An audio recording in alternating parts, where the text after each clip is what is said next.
माल्टा में lease agreement की वजह से 3 बार वीजा रिफ्यूज हो चुका है और गलती क्या हो रही थी वो वीडियो आप देखें। रेंट की बिना पे रेंट कितना था और कितना होना चाहिए वो मैं वीडियो में एक्सप्लेन कर चुका हूँ।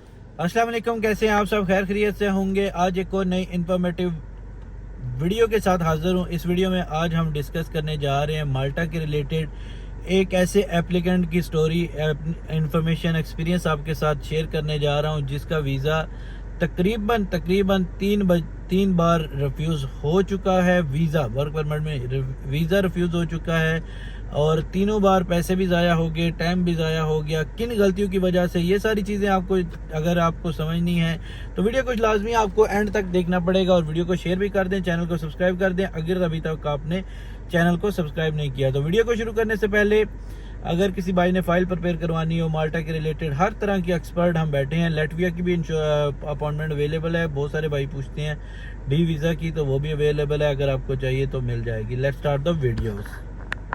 तो ये एप्लीकेंट थे जो नेपाल से सबमिशन हुई थी। नेपाल के नेशनैलिटी होल्डर हैं। ओके, अब बात करते हैं क्या क्या मिस्टेक्स हुई। इनकी सारी चीज़ें आपके साथ एक एक चीज़ आपके साथ शेयर करूंगा ताकि आपको एक्सपीरियंस हो सके। जिन भाइयों ने अभी अप्लाई करना है, जिन्होंने अप्लाई कर चुका है उनका ठीक हो गया। सबसे पहले तो इस भाई ने जब वर्क परमिट, एक अच्छी बात यह है कि कंपनी अच्छी थी जो 3 बार वर्क परमिट सेम पर्सन को इशू कर चुकी है। तो ये तो क्रेडिट जाता है कंपनी को, जो माल्टा में कंपनी थी उसको क्रेडिट जाएगा कि वाकई उस कंपनी ने 3 बार वर्क परमिट इशू किया और 4th बार भी अप्लाई हो चुका है। ठीक है, हम इस दफ़ा फाइल प्रिपेयर करेंगे। पहले कोई कंसल्टेंट जो भी था, मैं किसी का नाम तो नहीं लूँगा, लेकिन जिसने भी फाइल प्रिपेयर की थी उसने जैसे तैसे करके फाइल प्रिपेयर कर दी। अब करेंगे फाइल प्रिपेयर हम। तो अब फाइल प्रिपेयर हमने करनी है, तो वो भी आपको जब रिजल्ट आएगा 3-4 महीने तो लग जाने हैं, तो क्योंकि वर्क परमिट अभी आना है, फिर सबमिशन होगी, फिर आपको रिजल्ट जो भी आएगा। वीडियो सेव कर लें, उस वक्त आपको इस वीडियो के रिगार्डिंग आपको रिस्पॉन्स करूंगा कि अभी क्या बना है उस एप्लीकेंट का। ठीक हो गया। अब होता यूं है, वर्क परमिट आता है, सबमिशन हो जाती है। एक तो एप्लीकेशन फॉर्म में बहुत सारी मिस्टेक्स थी, क्योंकि कल मुझसे शेयर किया गया था, वहाँ पे कुछ ऐसी मिस्टेक्स थी जो कि नहीं होनी चाहिए। ठीक हो गया। उस पर डिपार्चर डेट लिख दिया जाता है और कुछ ऐसी जगह जहाँ पे कुछ लिखना होता है और वहाँ पे नहीं लिखा होता, क्योंकि मैं यहाँ पे एक्सप्लेन नहीं कर सकता कि क्या क्या चीज़ें गलत थी और क्या क्या नहीं, लेकिन एप्लीकेशन फॉर्म भी ठीक से फिल नहीं हुआ। सेकंड हो जाती है इंश्योरेंस की गलती।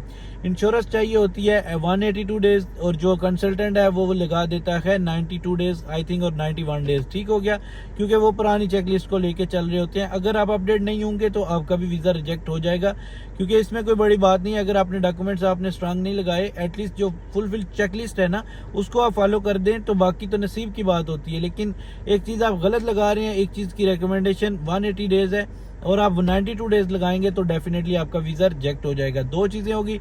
और उसकी कवरेज थी, उसका भी डाउट है, वो भी क्लियर नहीं है कि वो कितनी कवरेज कर रही है, क्योंकि यूरोप के लिए माल्टा के लिए 30,000 यूरो है, वो 30,000 यूरो कवर नहीं कर रही थी, वो अराउंड फिर 20,000 यूरो कवर कर रही थी। 2 चीज़ें होगी मिस्टेक। अब आते हैं मेन चीज़ पे जिसकी वजह से वीज़ा रिजेक्ट हो रहा है। ये 2 चीज़ें तो थी लेकिन इनको ठीक किया जा सकता है, लेकिन थर्ड जो था वो बहुत ही इम्पोर्टेंट है।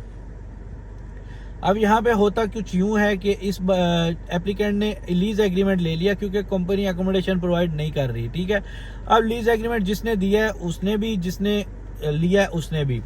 एक तो लीज एग्रीमेंट प्रॉपर नहीं था, वो जस्ट सैंपल था, मतलब लिखा हुआ था पेपर पे और चीज़ें सारी नोटराइज वगैरह हुआ था।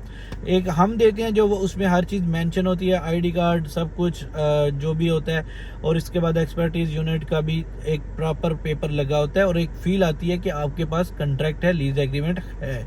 एक होता है पेपर और पेपर में, उसमें बहुत फ़र्क है। पैसों का शायद फ़र्क होगा लेकिन चीज़ का भी फ़र्क होता है। अब उस पर क्या होता है कि आपने यूरोप में जाना है, वो एज ए हम कर लेते हैं, मैं एग्जैक्ट प्रोफेशन शेयर नहीं करूँगा, लेकिन हम उसको एज ए वेटर ले लेते हैं। सही है, माल्टा में वेटर की सैलरी मैक्सिमम करें ना तो 1200 यूरो तक जाती है। ठीक है, कोई 100-200 ऊपर नीचे हो जाता है। ओवर टाइम की बात नहीं कर रहा, जस्ट सैलरी की बात कर रहे हैं।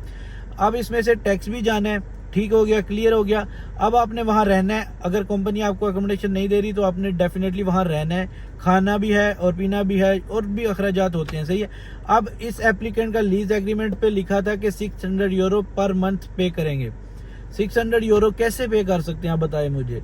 600 यूरो आप अगर 1200 यूरो कमा रहे हैं, फॉर एग्जांपल हम इतनी रखते हैं, आगे पीछे होती है मैक्सिमम जो सैलरी बताइए वो आगे पीछे हो सकता है कम हो। अब 600 तो चला गया, इसमें 200-300 यूरो चला जाता है खाने में, 200 तो कहीं नहीं जाता अगर आप नॉर्मल सा खाना खाते हैं। 800 आपका खत्म हो गया, पीछे कितने बच जाते हैं? कुछ भी नहीं बचता आपका। तो ये भी एक आपने लॉजिक है, जब भी आप लीज एग्रीमेंट लेते हैं, किसी से भी लेते हैं, वहां चेक किया करें कि कितना लिखा होता है। अगर आप लेते हैं लीज एग्रीमेंट, उस पर लिखा हुआ है 600 आपका रेंट है, तो आप रेंट पे करने जा रहे हैं या फिर आप अर्निंग करने जा रहे हैं। डेफिनेटली अगर आपका विजिट होता है, विजिट वीज़ा होता है, तो आप 1000 यूरो भी पर डे स्पेंड कर दें, किसी को कोई फ़र्क नहीं पड़ता, क्योंकि आप आए हैं घूमने फिरने के लिए, विजिट करने के लिए। लेकिन अगर आप जा रहे हैं वहाँ रहने के लिए और काम करना है, आपने पैसे कमाने हैं, तो 600 यूरो आप पे कर रहे हैं पर मंथ, तो आप बेवकूफ़ हुए। अब इमिग्रेशन के पास ये लीज एग्रीमेंट जाएगा तो वो डेफिनेटली वीज़ा रिजेक्ट कर देंगे। इतनी देख के अमाउंट के आप मंथली इतना पे करना है, वो कहेंगे ये इसमें लीज एग्रीमेंट में कुछ ना कुछ गड़बड़ है। एक तो फेक लगेगा, लुक लाइक फेक होगा, दूसरा अगर ओरिजिनल होता भी है तो आप इतनी अफोर्ड कैसे कर सकेंगे? तो डेफिनेटली आपका वीज़ा वैसे ही रिफ्यूज हो जाएगा। तो क्लियर हुआ कि वीज़ा रिफ्यूज होने के लिए बहुत सारी कॉमन चीज़ें हैं जो हम लोग नहीं देखते, कंसल्टेंट जो होते हैं वो भी नहीं आपको प्रॉपर गाइड करते। तो ये सारी चीज़ें याद रखें, अगर आप प्रॉपर गाइड नहीं करते या प्रॉपर किसी की कंसल्टेंसी नहीं लेते तो वीज़ा रिजेक्ट होने में आपको पता भी नहीं चलता और कैसे वीज़ा रिजेक्ट हो जाता है। तो ये थी आज की वीडियो, उम्मीद करता हूँ वीडियो पसंद आई होगी। वीडियो पसंद आई, लाइक शेयर, चैनल को सब्सक्राइब कर दें।